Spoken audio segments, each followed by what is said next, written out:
কি অবস্থা দেখো,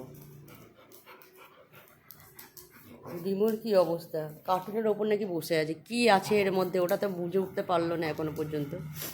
কার্টুনটাকে ওপর থেকে, কার্টুনটা সোফা থেকে ফেলে ওটার ওপরে উঠে বসেছে। ক্যান্ডি তার ক্যারামতি দেখিয়ে যাচ্ছে।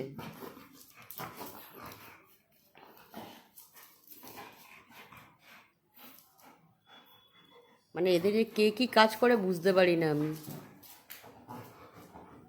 সারাক্ষণ এদের ব্যস্ততা চলে, সবাই ব্যস্ত, আমরা বাদ দিয়ে। আর ওখান থেকে রিমো বসে বসে মজা দেখছে।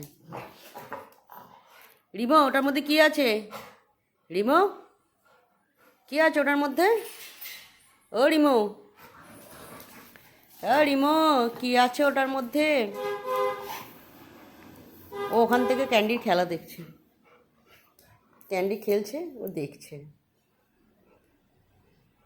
রিমো দেখছে ক্যান্ডি দিদি খেলছে।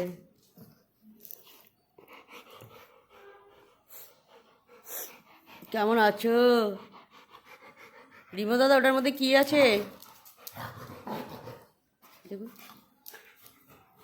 দিদি খেলছে ও দেখছে বসে। দিদি হয় না, অ্যাকচুয়ালি মাসি হবে।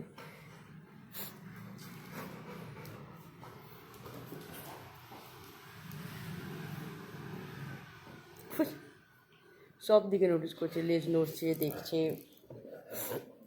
কী জিনিস না পেয়েছে বসার জন্য।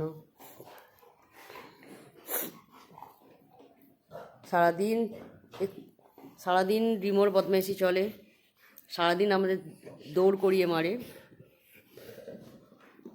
আর বাকিগুলো সব ল্যাদ খাচ্ছে, খাওয়া হয়ে গেছে সব।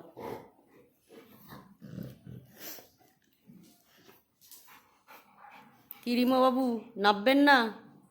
রিমো, ও রিমো, দেখছে দিদি কি বলছে রিমোকে। রিমো আর নামবে বলে মনে হচ্ছে না, সারা রাত্রির ওখানেই কাটাবে।